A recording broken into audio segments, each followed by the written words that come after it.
तो जो आपके पास भारतीय रिजर्व बैंक के कार्य हैं, भारतीय रिजर्व बैंक के कार्य में हम लोग 5 कार्यों पर आज विशेष रूप से फोकस कर रहे हैं, जिसमें भारतीय रिजर्व बैंक सबसे पहला काम होता है नोटों का निर्गमन करना, टू इशू द नोट्स या करेंसी इन द इकोनॉमी। तो जो नोटों का निर्गमन करता है वो रिजर्व बैंक ऑफ इंडिया करता है। दूसरा, साख का नियमन एवं नियंत्रण करना।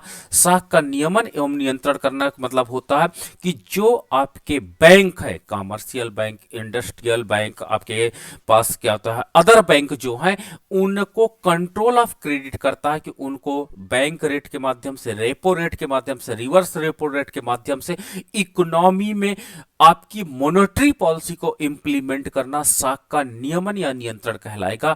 कि इकोनॉमी की नीड्स के अकॉर्डिंग जो अर्थव्यवस्था में हमारे पास मुद्रा है उसके फ्लो को कंट्रोल किया जाता है, वो आपके साख का नियमन या नियंत्रण कहलाता है। तीसरा आपके पास क्या होता है, सरकार का बैंक है। याद रखिए, reserve bank of India government का बैंक है, अर्थात गवर्नमेंट जितनी भी इनकम पाती है वो आपका आरबीआई में अकाउंट में रखा जाता है, जिस पर ब्याज दे नहीं है। आई एम जस्ट रिपीटिंग, जिस पर ब्याज नहीं मिलता है। ठीक है, गवर्नमेंट ऑफ इंडिया अपना सारा पैसा रिजर्व बैंक के अकाउंट में रखता है, जिस पर ब्याज नहीं पेमेंट किया जाता। तो ये एक इंपॉर्टेंट फीचर आपका हो जाता है सरकार का बैंक के रूप में। और चौथा, बैंकों का बैंकर, मैंने बताया ना, एक गार्जियन के रूप में काम करता है। अगर कोई भी बैंक होता है उसके लिए ये बैंक का काम करता है। ठीक है, अगर किसी बैंक को आवश्यकता है, लोन की जरूरत है, ठीक है, तो वो रिजर्व बैंक ऑफ इंडिया के पास जाता है। ठीक है, गाइडलाइन वहीं से ग्रहण करता है और उसी के अकॉर्डिंग, नियम के अनुसार कार्य करता है। तो ये बैंकों के बैंकर के रूप में काम करता है।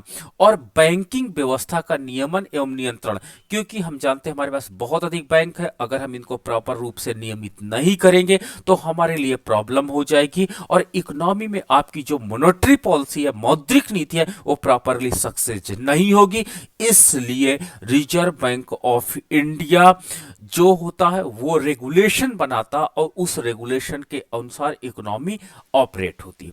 पहले ये माना जाता था, आपको पहले एक क्लासिकल कॉन्सेप्ट चलता था और क्लासिकल कॉन्सेप्ट ये माना जाता था कि मनी जो होती है आपकी इकोनॉमी में, मनी प्लेइंग इंपॉर्टेंट रोल, लेकिन मनी का उन्होंने रोल केवल और केवल ट्रांजैक्शन मोटिवेशन तक रखा था। ट्रांजैक्शन, केवल लेन देन की वस्तु के रूप में मुद्रा का प्रयोग किया जाता है इकोनॉमी में, पहला कॉन्सेप्ट ये था।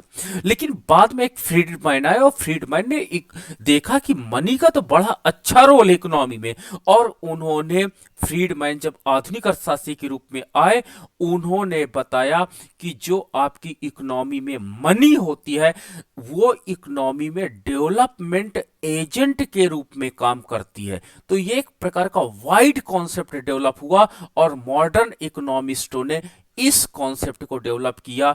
तो इस प्रकार जो मनी का रोल था वो मल्टी डायमेंशंस हो गया। केवल ट्रांजैक्शन मोटिवेशंस उसका क्या होता, उद्देश्य ना रह करके इसका एक वाइड उद्देश्य हो गया। और वाइड उद्देश्य होने का मतलब होता कि आज ये डेवलपमेंट एजेंट के रूप में हमारे इकोनॉमी में एक रोल, इंपॉर्टेंट रोल प्ले करता। तो इसलिए जब डेवलपमेंट एजेंट के रूप में ये काम करेगा तो आप समझ सकते हो कि रिजर्व बैंक ऑफ इंडिया एक प्रकार से इकोनॉमी को डेवलपमेंट करने में जो इसकी पॉलिसी होती है बहुत इंपॉर्टेंट होती है। ये पॉइंट आप नोट रखिएगा, क्योंकि रिजर्व बैंक ऑफ इंडिया केवल एक बैंक आप मत समझिएगा, बल्कि एक डेवलपमेंट बॉडी है जो इकोनॉमी को क्या करती है, प्रॉपरली डेवलपमेंट पाथ पे ले जाती है। तो ये पॉइंट आपको देखना पड़ेगा।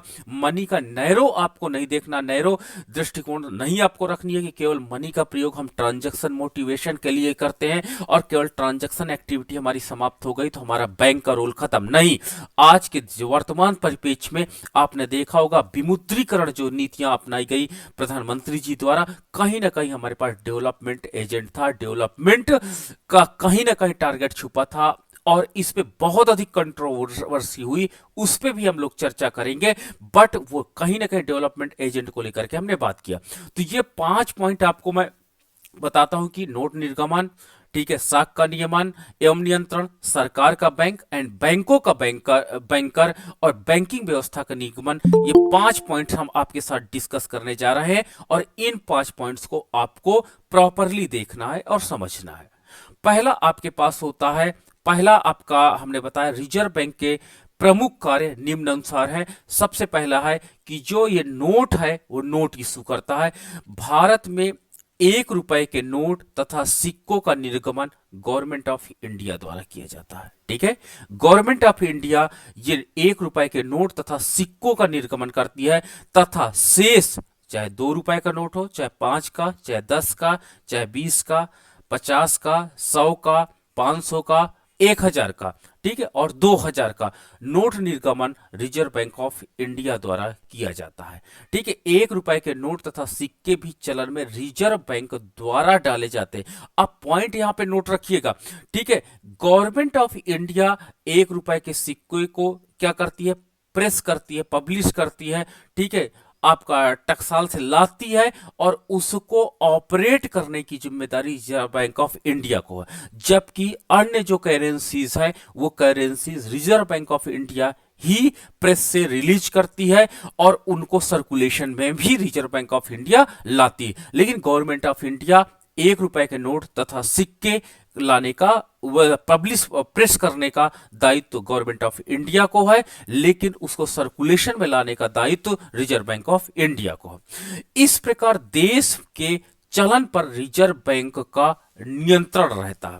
ठीक है, जो अर्थव्यवस्था की मौद्रिक आवश्यकताओं को दृष्टिगत रखते हुए व्यस्त एवं शिथिल काल, ठीक है, बिजी एंड स्लैक सीजन में साख चलन और नियमन करते हैं। अब आपके पास पॉइंट ये आता है कि ये व्यस्त और शिथिल काल क्या है। 2 पॉइंट आपके पास बहुत आते हैं, तो मैं आपको बता दूं कि जो वेलोसिटी ऑफ मनी है, जो मुद्रा की चलन गति है, ठीक है, मुद्रा की जो चलन गति है वो सदैव समान नहीं रहती है। जो इकोनॉमी में मुद्रा फ्लो करती है उसका फ्लो प्रॉपर नहीं होता है। आपको एक रिपोर्ट बताता हूं कि हमारी इकोनॉमी में रिपोर्ट आई कि 1 जुलाई से लेकर के लगभग 31 मार्च तक जो मनी फ्लो होता है, मनी का सर्कुलेशन इकोनॉमी में होता है, वो तेज होता है। इसको हम बिजी काल कहते हैं। लेकिन आपका 1 अप्रैल से लेकर के आपके पास 30 जून तक का ऐसा समय अवधि होता है जहां पर मनी का फ्लो या मनी का सर्कुलेशन, वेलोसिटी ऑफ मनी कम होती है, तो इसे हम लोग शिथिल काल कहते हैं। तो आपने देखा होगा कि मोस्ट ऑफ द टाइम शिथिल काल में आपके पास इन्फ्लेशन का मान कम रहता है, क्योंकि वी का मान कम रहता है। यहां पर वी का मान कम रहेगा, इसलिए इन्फ्लेशन का मान कम रहता है। लेकिन 1 जुलाई से लेकर के 31 मार्च के बीच में भले reserve bank of India supply of money को ना बढ़ाए, लेकिन वी का मान अधिक होने के कारण इकोनॉमी में हम कह सकते हैं कि आपका इन्फ्लेशन के कुछ सिम्टम्स दिखाई पड़ेंगे। ये पॉइंट आपको नोट करना, और इसके लिए एम और वी को प्रॉपर डिफाइन करने के लिए इसके पहले का मेरा वीडियो आप जरूर देखिएगा। मैं रिकॉर्डेड वीडियो आपके साथ अवेलेबल कराऊंगा कि कैसे इकोनॉमी में एम और वी प्ले करता है इंपॉर्टेंट रोल। ठीक है, रिजर्व बैंक ऑफ इंडिया 10 निर्गमन कार्यालय जहां से नोट आपके लाए जाते हैं और या चालू किए जाते हैं, जैसे मुंबई, आपका बाईकुला, बेंगलोर, ठीक है, कानपुर, कलकत्ता, हैदराबाद, मद्रास, नागपुर, पटना, नई दिल्ली में है, तथा एक उप कार्यालय गुवाहाटी में भी ओपन किया गया है। इसके अतिरिक्त स्टेट बैंक ऑफ इंडिया उसकी अन्य सहायक बैंकों तथा कुछ अन्य राष्ट्रीयकृत बैंकों की प्रमुख शाखाओं में देश भर में आपके 3534 स्थानों पर रिजर्व बैंक ऑफ इंडिया चलन तिजोरियां हैं जिसमें नोट जमा रहते हैं, जहां से व्यापारिक बैंकों की साख संबंधी आवश्यकताओं की पूर्ति होती है। अब ये याद रखिए, जो करेंसी चेस्ट होते हैं ये रिजर्व बैंक ऑफ इंडिया, क्योंकि प्रॉपर हमको इकोनॉमी में कैसे आपके जो करेंसी है वो कैसे पहुंचाया जाए, ये पॉइंट एक बनता है। तो उसके लिए चलन तिजोरियां, करेंसी चेस्ट ओपन किए जाते हैं, और ये करेंसी चेस्ट इकोनॉमी में क्या करते हैं कि वो इकोनॉमी में according to needs of money by the bank, according to needs of money by the bank.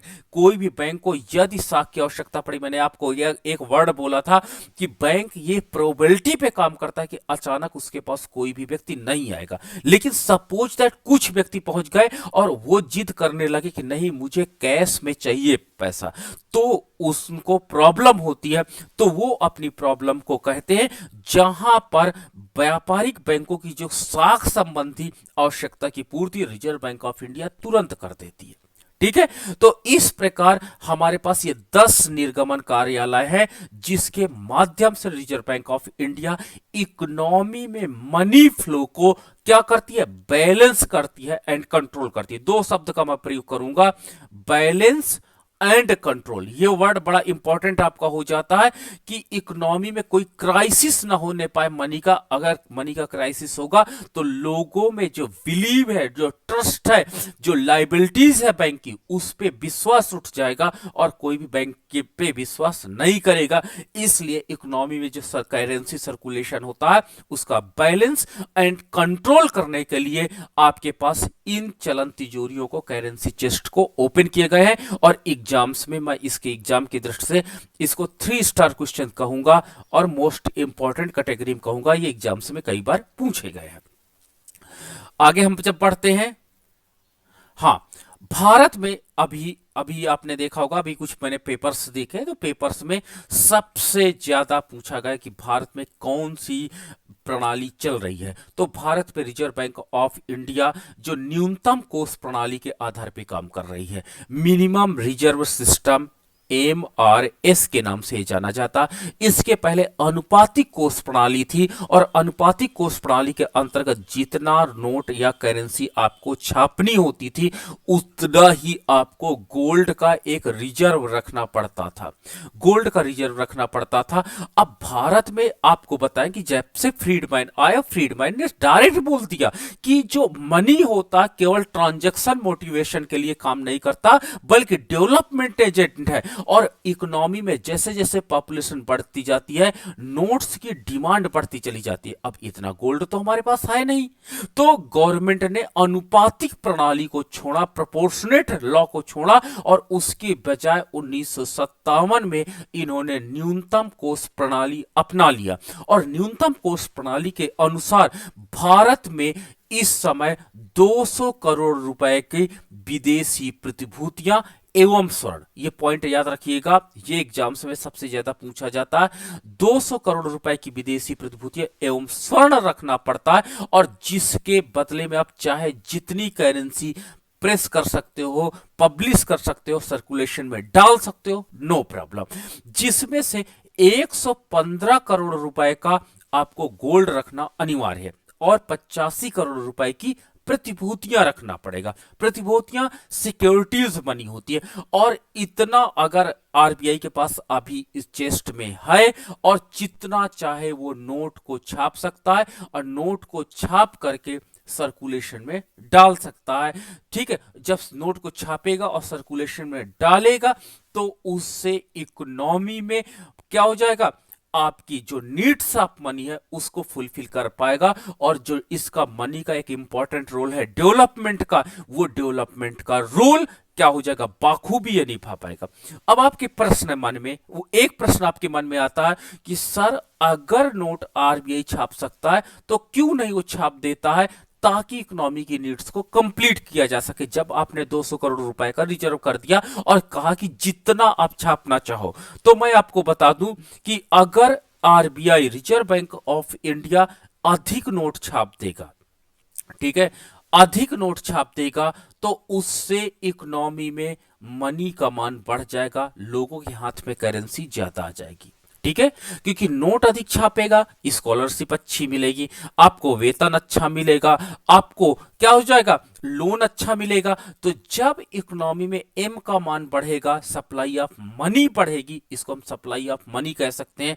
तो जब इकोनॉमी में सप्लाई ऑफ मनी बढ़ेगी तो उससे इकोनॉमी में लोगों की डिमांड बढ़ेगी। आपके हाथ में मुद्रा आती है, तुरंत मुद्रा का एक नेचर होता है, वो फ्लो करने का मन करता है। Money have the nature for the flow, क्या होता, मनी आपके हाथ में आती है, वो डिमांड में कन्वर्ट हो जाती है, और जब इकोनॉमी में डिमांड बहुत ज्यादा बढ़ती है तो उससे क्या हो जाता है, प्राइस बढ़ जाता है। ठीक है, डिमांड एंड प्राइस, यहां पर पॉजिटिव कोरिलेशन यहां पर पाया जाता है। अगर इकोनॉमी में डिमांड बढ़ेगी तो प्राइस बढ़ेगा, और प्राइस बढ़ने से वैल्यू ऑफ मनी डिक्लाइन हो जाएगी।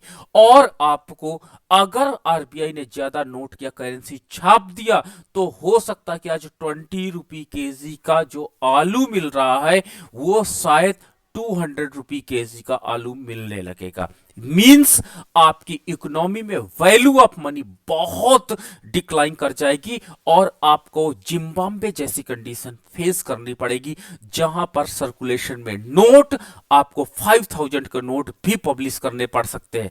आपका होमवर्क है, आप ये सर्च करके मुझे बताइए क्या भारत में 5000 रुपए का नोट चालू किया गया था। ये आप सर्च करके मुझे बताएंगे कि क्या चालू किया गया था और क्यों चालू किया गया था, अगर चालू भी किया गया था और कब चालू किया गया था, ये प्रश्न का उत्तर आप दोगे। तो याद रखना, जब इकोनॉमी में reserve bank of India circulation में मनी ज्यादा डाल देती है तो इकोनॉमी में वैल्यू ऑफ मनी डिक्लाइन होने से ट्रस्ट खत्म हो जाता है। किस पर? आरबीआई पर। इसलिए आरबीआई मिनिमम न्यूनतम प्रणाली तो भारत में लागू है, लेकिन अनलिमिटेड करेंसी पब्लिश नहीं कर सकती। यह पॉइंट आपको नोट करना इंपॉर्टेंट होता है। वो according to needs of economy, according to needs of money in the economy, वो नोट को पब्लिश करता है और नोट को सर्कुलेशन में डालता है। तो ये पॉइंट आपको नोट करना पड़ेगा कि जो सप्लाई ऑफ मनी होती है, आरबीआई चाहता तो है कि इकोनॉमी में बहुत अधिक कर सके, लेकिन आरबीआई उतना अधिक नहीं कर सकता। मैं आपको एक छोटी सी कहानी बताऊंगा प्रोफेसर कीन्स के विषय में। प्रोफेसर कीन्स जो थे वो अपने जमाने के एक बहुत अच्छे रिसर्चर थे, और ये प्रोफेसर कीन्स ने पूरी इकोनॉमिक्स की अवधारणा को बदल दिया था। प्रोफेसर कीन्स की मैं बात बताता हूं। कीन्स ने आईएएस का एग्जाम क्या किया था, टॉप किया था, और टॉप करने के बाद सबसे कम नंबर इन्होंने इकोनॉमिक्स में पाए थे, और सबसे ब्रिलियंट स्टूडेंट थे इकोनॉमिक्स के। बाद में इनका मन आईएएस की सेवा में नहीं लगा, और इकोनॉमिक्स के रूप में, इकोनॉमिस्ट के रूप में इन्होंने काम करने की इस बात सोची, और इन्होंने यूएसए में एक अच्छी पोस्ट में काम करने लगे। ठीक है, रिसर्च करने के बाद अमेरिका में 1929 की एक बहुत बड़ी मंदी आई, और 1929 की एक बहुत बड़ी मंदी के परिणाम स्वरूप वहां पर वस्तुओं तथा सेवाओं का मूल्य लगातार गिरता चला गया। प्राइस ऑफ कमोडिटी लगातार कम होती चली गई। याद रखिए, प्राइस ऑफ कमोडिटी कभी कभी आपको तो लगता है गिरना बहुत अच्छा लगता है ना, कि वस्तुएं सस्ती मिल जाए, 10 रुपए में बहुत सी चीजें मिले, लेकिन इसका वाइड इंपैक्ट ये पड़ता है कि इकोनॉमी में बेरोजगारी दिखाई पड़ने लगेगी, और अनएम्प्लॉयमेंट जब दिखाई पड़ता तो आपकी इनकम डिक्लाइन कर देता है। तो इससे वस्तुओं तथा सेवाओं का मूल्य गिरने लगा था, और लोगों के पास क्या हुआ कि जॉब लेस हो गए थे, और जॉब लेस होने के कारण लोगों के पास इनकम ही नहीं थी कि घटी हुई वस्तु का जो मूल्य है उस मूल्य पर वस्तुओं को खरीदा जा सके। उस समय कीन्स यही बैंकिंग व्यवस्था में काम करते थे, और ये गए क्लासिकल इकोनॉमिस्टों के पास और उनसे कहे कि ये इकोनॉमी जो इतनी क्राइसिस से गुजर रही है, इसको कहीं ना कहीं से आप कंट्रोल करिए। तो उनके गुरुजी लोग उस समय बहुत अधिक बिलीव करते थे मार्केट मैकेनिज्म पे, कि मार्केट मैकेनिज्म ऑटोमेटिक मेंटेन करेगा, और कीन्स को बार बार सांत्वना दिया जाता था कि ये मार्केट मैकेनिज्म का इस गवर्नमेंट को चाहिए कि इसको इंटरफियर ना करे। कीन्स बड़ा परेशान हो गए, और कीन्स ने अंत में परेशान होकर के बोला, एक दिन अनाउंस किया कि मैं अमेरिका के सभी लोगों को जॉब प्रदान करना चाहता हूं। जब ये अनाउंसमेंट सुना गया तो लोग सरप्राइज थे कि आखिर ऐसे कैसे हो सकता है। तो कीन्स ने क्या किया, रात भर में नोटों को छापा, नोट को प्रिंट किया, और नोट को प्रिंट करने के बाद एक बक्से में रखे, और बक्से में रखने के बाद जंगल जाते हैं, और जंगल में सभी लोगों को कलेक्ट करते हैं, और कलेक्ट करने के बाद उनसे कहते हैं कि आज हमको गड्ढा खोदना है। लोग पूछे आखिर आप ऐसा करना क्यों चाहते हो। ठीक, उन्होंने बोला ये दिस इज माई पर्पज, आपको केवल जॉब से मतलब। लोग तैयार हो गए और उन्होंने गड्ढा खोदा, और शाम को उन्होंने सबको $1 दे दिया।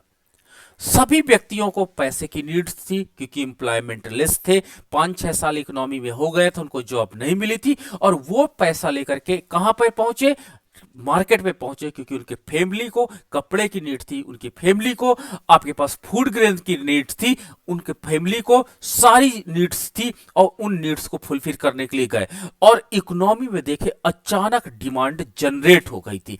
तो प्रोफेसर कीन्स ने वहीं पे बात कही कि देखिए आपके पास जो मॉनेटरी पॉलिसी होती है कितना इंपॉर्टेंट रोल अमेरिका की इकोनॉमी में निभाया और अमेरिका 1929 की महामारी से जो महामंदी है, अगर मैं कहूं सॉरी महामंदी से वो क्या हुआ, निकल करके वापस आया। तो इस प्रकार जो आपके पास रिजर्व बैंक ऑफ इंडिया होता, इसका जो डेवलपमेंट रोल होता वो बहुत अधिक इंपॉर्टेंट होता है और ये इकोनॉमी को कभी भी मंदी से निकाल सकता है। तो ये एक इंपॉर्टेंट इसका फीचर माना जाता है। तो ये पॉइंट आपको नोट करना पड़ेगा। अब चलिए देखिए, तो रिजर्व बैंक के दो प्रमुख विभाग होते हैं। पहला आपका होता है निर्गमन विभाग, जिसको हम लोग इशू डिपार्टमेंट के नाम से जानते हैं, ठीक है। तथा दूसरा आपका होता है बैंकिंग विभाग, जिसे बैंकिंग विभाग के नाम से जानते हैं। नोट निर्गमन का कार्य निर्गमन विभाग द्वारा किया जाता है। जो आपका इशू डिपार्टमेंट होता है वो नोट जारी करता तथा अन्य बैंकिंग कार्य बैंकिंग विभाग द्वारा किए जाते हैं। तो रिजर्व बैंक ऑफ इंडिया के 2 मेजर सेक्शंस हैं जहां पर ये काम संपादित किए जाते हैं। क्लियर है? तो ये आपके पास आपका जो मेन इंपॉर्टेंट पार्ट हो गया। अब हम लोग डिस्कस करते हैं, हाँ, दूसरा पॉइंट है साख का नियमन एवं नियंत्रण। साख का नियमन एवं नियंत्रण किस प्रकार से रिजर्व बैंक ऑफ इंडिया करता है, इस पॉइंट को हम लोग डिस्कस करते हैं, इस पॉइंट को हम लोग देखते हैं, ठीक है। केंद्रीय बैंक के रूप में रिजर्व बैंक का एक अत्यंत महत्वपूर्ण कार्य देश की अर्थव्यवस्था जो आपके पास है, देश की अर्थव्यवस्था के आवश्यकताओं के अनुसार साख का नियमन करना, ठीक है।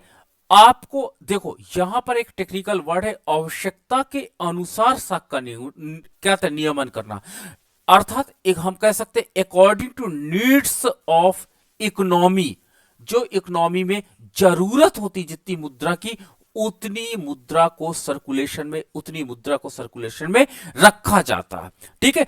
आरबीआई क्या करता है, नीड्स के अकॉर्डिंग ही मुद्रा को अर्थव्यवस्था में रखता है। नीड्स से ना तो अधिक रखता है और ना ही नीड्स से कम रखता। तो ये पॉइंट आपका नोट करना बहुत इंपॉर्टेंट हो जाता है। और ये जो आपके पास साख का नियमन एवं नियंत्रण करता है, आरबीआई समय समय पर एक प्रकार से रिपोर्ट जनरेट करता और देखता रहता कि अर्थव्यवस्था में मुद्रा की मात्रा की कितनी आवश्यकता आपकी है। तो आपका रिजर्व बैंक केवल अनुसूचित बैंकों के ही को ही ऋण देता है, ठीक है। नॉन शेड्यूल्स जो आपके पास है, आपने देखा होगा, उनको लोन प्रोवाइड नहीं करता। इस प्रकार गैर सूचित बैंक या देसी बैंकर्स, आपके पास देसी बैंकर साहूकार की साख पर इसका कोई प्रभाव नहीं पड़ता, नियंत्रण नहीं होता। अब आपके पास बैंक होते तो दो प्रकार के मैं आपको बैंक आगे पढ़ाऊंगा। एक आपका होता है शेड्यूल बैंक, एक आपका होता है नॉन शेड्यूल बैंक। जो आरबीआई में रजिस्टर्ड है उनको आरबीआई क्या करता है, फंड प्रोवाइड करता है, लोन के लिए पैसा प्रोवाइड करता है। लेकिन आपकी इकोनॉमी में देखिएगा गैर सूचित बैंक, ठीक, या अनुसूचित बैंक, आपके पास आपका देसी बैंकर्स, आपके पास साहूकार जो होते हैं, जो ग्रामीण साख में बहुत अधिक इंपॉर्टेंट रोल अदा करते हैं, इनको वो लोन प्रोवाइड नहीं करता है। ये पॉइंट आपको नोट करना पड़ेगा। इसलिए आज भी थोड़ा सा ये जो पॉइंट है, इसके कारण भारत में जो आपके पास साख नियंत्रण है वो आरबीआई के पास नहीं रह जाती है, जिससे इकोनॉमी में थोड़ा सा निगेटिव इंपैक्ट पड़ता है। एग्जाम्स में के लिए मैं ये इसको सेकेंड स्टार आपको क्वेश्चन कहूंगा, इंपॉर्टेंट कैटेगरी में रखूंगा कि आरबीआई कौन सा ऐसा सेक्टर है जहां पर लोन या सपोर्ट नहीं करता या जहां पर उसकी पॉलिसी इंप्लीमेंट नहीं होती। तो आपको बताना पड़ेगा कि ये 3 सेक्टर्स हैं जहां पर आपको आरबीआई के रूल्स देखने को नहीं मिलेंगे। थर्ड है reserve bank of India bank rate, खुले बाजार की क्रियाएं तथा नकद कोषानुपात वेरिएबल रिजर्व रेशियो के माध्यम से, ठीक है, चाइनीज साख नियंत्रण तथा नैतिक दबाव आदि विभिन्न उपायों द्वारा साख नियमन करता है तथा स्थिरता के साख विकास के लक्ष्य को प्राप्त करने में सहयोग देता है। तो ये रिजर्व बैंक ऑफ इंडिया के टूल्स हैं। क्या टूल्स हैं? बैंक रेट आपके पास, ये रिजर्व बैंक ऑफ इंडिया के टूल्स हैं। Repo rate, bank rate, open market operation, variable reserve ratio, इनके माध्यम से इकोनॉमी में आपका जो क्रेडिट कंट्रोल किया जाता है, और इनको हम लोग अभी क्रेडिट कंट्रोल नाम का एक टॉपिक डिस्कस करेंगे इसके बाद, उस पर इन सारे पॉइंट्स पर गहन चर्चा करेंगे। कैसे ओपन मार्केट ऑपरेशन के माध्यम से जो आपके पास साख नियंत्रण होता है, उस साख नियंत्रण की एक्टिविटी को संपादित किया जाता है, उस पर हम लोग फोकस करेंगे। ठीक है, अब हमारे पास आता है तीसरा पॉइंट आ जाता है सरकार के बैंकर के रूप में। जो आपके पास रिजर्व बैंक ऑफ इंडिया होता है, वो हमने बताया कि गवर्नमेंट का बैंक होता है। ठीक है, गवर्नमेंट का बैंक होता है, और सरकार के लिए जो भी मनी की आवश्यकता होती है बड़े बड़े प्रोजेक्ट्स में, उसकी फंडिंग भी रिजर्व बैंक ऑफ इंडिया करती है। और उसके साथ ही साथ जो आपके पास रिजर्व बैंक ऑफ इंडिया होती है, जितना गवर्नमेंट की रेवेन्यू होती है वो सरकार के बैंक के रूप में रिजर्व बैंक ऑफ इंडिया में ही रखा जाता है। तो इस प्रकार रिजर्व बैंक भारत का केंद्रीय तथा राज्य सरकारों के बैंकर, ठीक है, स्टेट गवर्नमेंट के, आप याद रखिएगा, प्रतिनिधि, रिप्रेजेंटेटिव का मतलब होता है कभी भी मॉनेटरी पॉलिसी से लेकर के या अदर कंट्री कोई मीटिंग होती है तो गवर्नमेंट ऑफ इंडिया की तरफ से या स्टेट गवर्नमेंट की तरफ से आरबीआई भी ही अंतरराष्ट्रीय स्तर पर क्या करता है, कोई भी मीटिंग में प्रतिभाग करता। आपको पता है कि हम लोग ग्लोबलाइजेशन के ईरा में जी रहे हैं, और ग्लोबलाइजेशन के ईरा में सबसे ज्यादा हमारे साथ ट्रेड संपादित होने लगा। जब ट्रेड संपादित होने लगा तो कहीं ना कहीं आज हमको आवश्यकता होती है इंटरनेशनल मनी की। आपने बिटकॉइन, क्रिप्टो करेंसी का नाम बहुत ज्यादा सुना होगा। अभी हाल ही के दिनों मेरी एक मीटिंग हुई थी मेरे फ्रेंड से, तो उसने कहा कि बिटकॉइंस पर इतना अधिक शेयर मार्केट बूम कर गया है कि लोग बहुत ज्यादा बन गए हैं। तो कहीं ना कहीं आज हमारे पास आगे आने वाले समय में डिजिटल करेंसी का जमाना आने वाला है, और वो डिजिटल करेंसी इकोनॉमी में एक इंपॉर्टेंट रोल अदा करेगी। जैसे बिटकॉइन, क्रिप्टो करेंसी, इस पर हमारा अलग एक लेक्चर होगा, बट ये इंपॉर्टेंट आपका रोल होगा और जिसको आरबीआई ही कंट्रोल करेगा। लेकिन अभी कोई गाइडलाइन प्रॉपर इस पे बनी नहीं है, इस पर इसलिए अभी हम यहां पर नहीं इसको क्रेडिट कंट्रोल के अंतर्गत चर्चा करेंगे या आरबीआई के फंक्शन के रूप में चर्चा करेंगे, लेकिन बहुत जल्द इसको भी अपने आपका पार्ट एक बन जाएगा और इंपॉर्टेंट रोल रहेगा।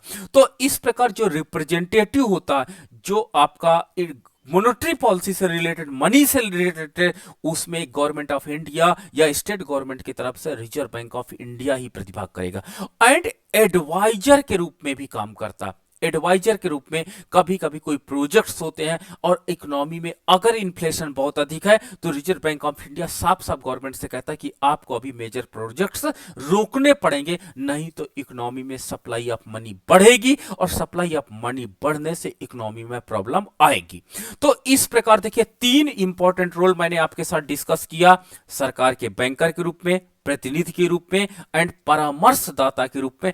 तीन रोल में ये कार्य करता है, अर्थात रिजर्व बैंक ऑफ इंडिया का बहुत इंपॉर्टेंट रोल यहां पर भी हो जाता है।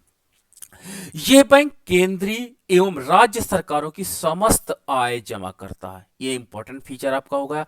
जितनी इनकम जनरेट होती है वो सब का सब आरबीआई में जमा होती है, लेकिन मैंने आपको बोला कि इस पर ब्याज नहीं दिया जाता।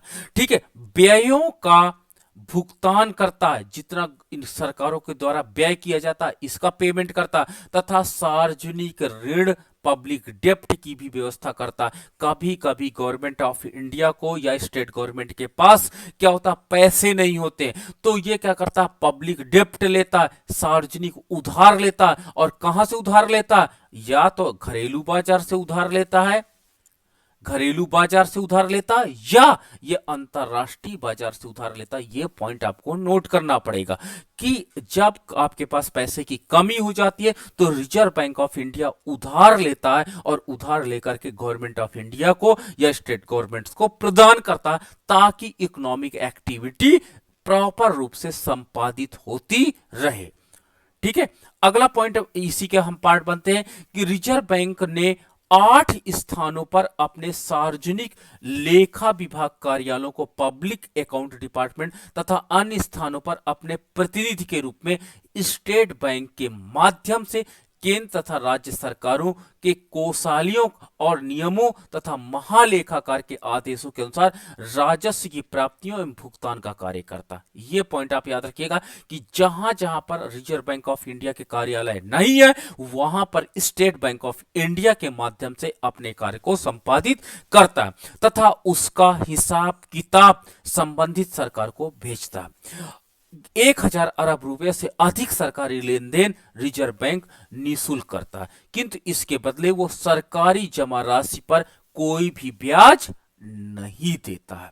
ओके, तो ये पॉइंट आपको नोट करना पड़ेगा कि जो आपके पास जितने गवर्नमेंट के आपके पास काम होते हैं वो रिजर्व बैंक ऑफ इंडिया ही भुगतान करता है, कलेक्शन करता है, ठीक है। और जो आपके पास 1000 रुपयों तक 1000 अरब रुपयों तक की बात होती है, इस पर इसका सारा कार्य वो निःशुल्क ही संपादित करता है, इस पर कोई चार्जेस नहीं इंप्लीमेंट करता है। तो रिजर्व बैंक सरकार के नियमित व्ययों को चलाने के लिए सामाजिक या अस्थायी कमी की पूर्ति के लिए कोषाकार विपत्र वे ऑफ मीन्स द्वारा भी कार्य करता है। इसको भी हम आगे डिस्कस आपके साथ करेंगे।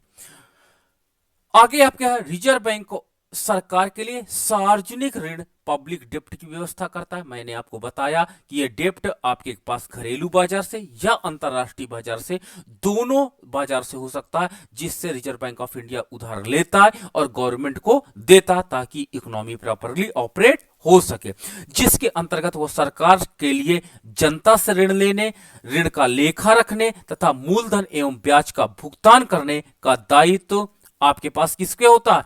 वो रिजर्व बैंक ऑफ इंडिया के पास होता है, जिसके लिए उसे 2000 रुपए प्रति करोड़ वार्षिक शुल्क के प्राप्त होते हैं।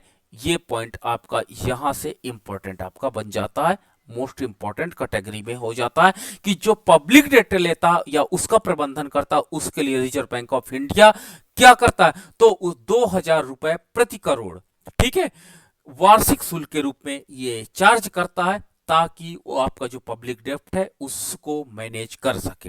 रिजर्व बैंक ऑफ इंडिया केंद्रीय एवं राज्य सरकारों द्वारा सरकारी खाते में आयात किए गए माल के भुगतान हेतु विदेशी विनिमय एक्सचेंज की व्यवस्था करता है। आपने देखा होगा जो फॉरेन रिजर्व है, फॉरेक्स जिसको कहते हैं, फॉरेन रिजर्व करेंसी जो होती है उसकी व्यवस्था करने का जिम्मेदारी रिजर्व बैंक ऑफ इंडिया की होती है। हम जो भी इंपोर्ट करते हैं, जब विदेश से कोई हम वस्तुएं मंगाते हैं तो उसको हम लोग फॉरेन करेंसी में पेमेंट करना होता, हमारी करेंसी कोई नहीं लेता, बल्कि हम अपनी करेंसी को इंटरनेशनल करेंसी के रूप में कन्वर्ट करने का प्रयास कर रहे हैं। लेकिन अभी भी हम लोग जो आयात करते हैं वो लोग क्या करते हैं, वो इंटरनेशनल करेंसी में उसका भुगतान की अपेक्षा रखते हैं, और जो हम एक्सपोर्ट करते हैं वो एक्सपोर्ट के बदले भी हमको अपनी करेंसी नहीं मिलती बल्कि फॉरेन करेंसी ही मिलती है। इस प्रकार फॉरेन करेंसी को जब हम इंडियन करेंसी में कन्वर्ट करते हैं तो उसमें जो मीडिएटर का रोल होता है वो रिजर्व बैंक ऑफ इंडिया अदा करता है। तो मीडिएटर के रोल के रूप में रिजर्व बैंक ऑफ इंडिया यहां पर पुनः एक अच्छा रोल निभाता है। इसके साथ ही साथ अगर मैं बात करता हूं केंद्रीय सरकार के परामर्शदाता के रूप में, रिजर्व बैंक सरकार को मौद्रिक नीतियों से संबंधित सुझाव, वित्तीय नीतियों से संबंधित सुझाव तथा अन्य आर्थिक मामलों में एडवाइस देने का महत्वपूर्ण कार्य भी रिजर्व बैंक ऑफ इंडिया द्वारा ही संपादित किया जाता है। तो ये आपका एक नोटेबल पॉइंट यहां पर बन जाता है कि ये केवल सरकार के बैंक के रोल में केवल ऊपरी तौर पर नहीं काम करता जो आपने यहां पर देखा, बल्कि ये सरकार का जो बैंक आपका रोल है इसका बहुत इंपॉर्टेंट रोल आपका हो जाता है। और ये आप देखिए केंद्र तथा राज्य सरकार के बैंकर के रूप में, प्रतिनिधि के रूप में, एजेंट के रूप में एंड एडवाइजर के रूप में 3 रोल में गवर्नमेंट ऑफ इंडिया का प्रतिनिधित्व करता है और उनके साथ सहयोग करता है। तो ये 3 इंपॉर्टेंट फीचर्स इसके आपके पास रिजर्व बैंक ऑफ इंडिया के हो जाते हैं। चौथा आपके पास पॉइंट जो हम लोग डिस्कस करने जा रहे हैं वो पॉइंट आपका है बैंकों का बैंकर। ठीक है। बैंकों के बैंकर का मतलब ये होता है कि जो आपके पास आरबीआई के अंतर्गत जो रजिस्टर्ड बैंक है, उनको ये क्या करता है, मॉनेटरी हेल्प करता है, एडवाइज करता है, यानी उन बैंकों के बैंकर के रूप में ये जाना जाता है। ठीक है। तो बैंकों के बैंकर के रूप में हम जब बात करते हैं तो रिजर्व बैंक देश के व्यापारिक बैंक, मैं अभी टाइप्स ऑफ बैंक आपके साथ बहुत जल्द डिस्कस करूंगा। इंडस्ट्रियल बैंक, आपके पास कृषि क्षेत्र के जो बैंक होते हैं, कई बैंक होते हैं ना, आपने देखा होगा सिडबी जो ऐसे आपके हैं, तो कितने टाइप्स के बैंक्स होते हैं और इनका ऑब्जेक्टिव क्या होता है, ये मेरे अगले लेक्चर्स में होगा जब रिजर्व बैंक ऑफ इंडिया के क्रेडिट कंट्रोल को मैं काम कर दूंगा। इसके बाद मैं पढ़ाऊंगा आपके कॉमर्शियल बैंक पे चर्चा करूंगा, तो वो कैसा उनका वर्किंग फंक्शन होता, इन सारे पॉइंट्स पर हम लोग बात वहां पर करेंगे। आपके पास सहकारी बैंक, क्षेत्रीय बैंक को के बैंक का भी कार्य करता है। रिजर्व बैंक सभी अनुसूचित बैंकों को पुनर्वित्त, रिफाइनेंस की सुविधा उपलब्ध कराता है।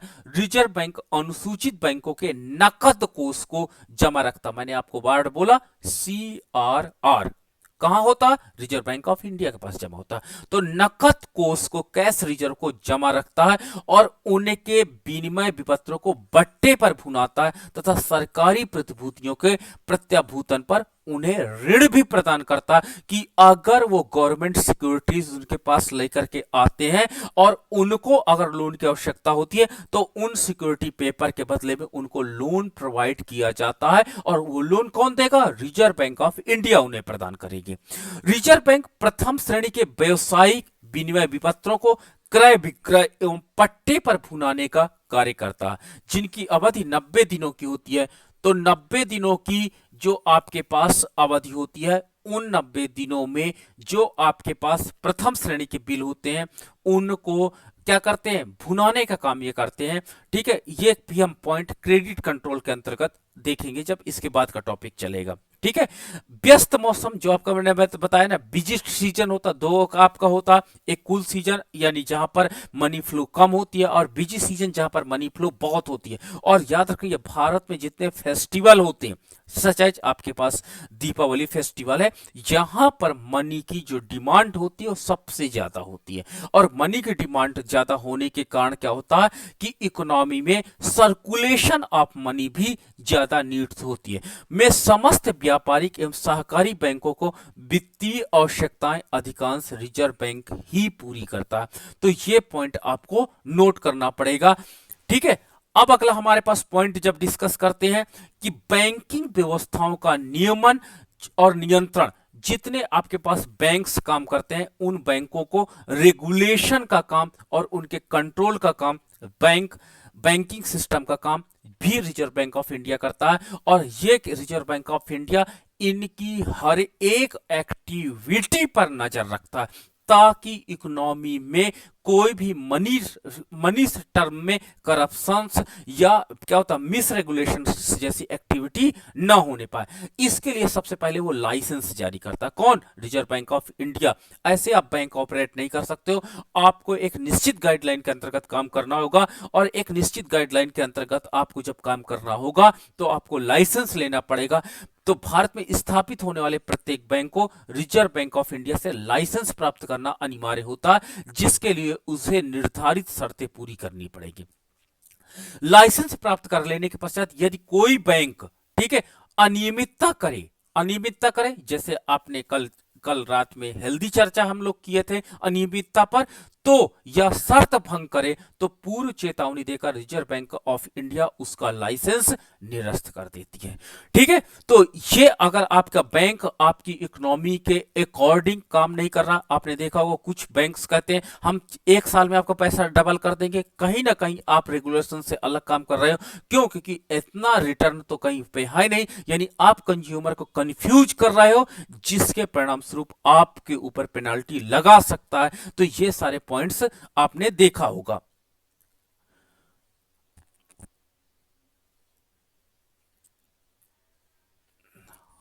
हाँ, ओके। प्रबंधन का काम, प्रबंधन की काम की जब हम बात करते हैं तो प्रबंधन का जो कार्य होता है वो इकोनॉमी में आपने देखा होगा रिजर्व बैंक अन्य बैंकों के प्रबंधन व्यवस्था पर सतत निगाह रखता है। ठीक है। मैनेजमेंट पर सतत निगाह रखने का मतलब यह होता है कि आपकी इकोनॉमी में यदि आरबीआई क्या करता है, जब भी मौद्रिक नीति बनाता है तो उनमें सारे बैंक के से एडवाइज करता है, बैंक से एक मीटिंग करता है, एडवाइज न करके मीटिंग करता और उनको अपने उद्देश्यों के प्रति सचेत करता है। ठीक है, तो अगर फिर भी अगर आपको इकोनॉमी में इन्फ्लेशन है तो आरबीआई मनी फ्लो को कम करने की बात करता है। जब मनी फ्लो को कम करने की बात करता है तो आपने ये पॉइंट देखा होगा कि अगर कोई बैंक फिर भी जबरदस्ती क्या करता है, ब्याज की कम करके लोन ज्यादा प्रोवाइड करता है, यानी मनी फ्लो को बढ़ाना चाहता है, तो उस पर यह निगाह रखेगा कौन? रिजर्व बैंक ऑफ इंडिया रखेगा। यदि वो किसी बैंक के संचालक प्रबंधन को अवांछनीय व्यक्ति समझता है, यानी जो एक आपका अवांछनीय, जैसे जो आपके प्रॉपर रेगुलेशंस में काम नहीं करता, तो बैंकिंग अधिनियम धारा 10 के द्वारा प्राप्त अधिकार के अंतर्गत ऐसे व्यक्ति को उनके पद से हटा सकता है, अगर उसमें लगता है कि उस व्यक्ति ने क्या हुआ, व्यक्तिगत रूप से कुछ ना कुछ ऐसा काम किया जिसके कारण बैंकिंग व्यवस्था में प्रॉब्लम आ रही, तो उसको हटाने का power reserve bank of India के पास है। आपके पास तरलता कोष, ठीक है, तरलता कोष वही अर्थव्यवस्था में कितनी आपके पास मुद्रा है उसकी बात हम करते हैं। तो भारतीय बैंकिंग अधिनियम धारा 24 के अंतर्गत प्रत्येक बैंक को अपनी कुल जमाओं का 25% नगद कोष तथा अनुमोदित प्रतिभूतियों का के रूप में रखना होता है, यानी 25% तक जितना डिपॉजिट होता है उसको आपको अनुमोदित प्रतिभूतियों तथा सीआरआर के रूप में रखना आपके पास होगा, यानी उसके रूप में कन्वर्ट करना होगा।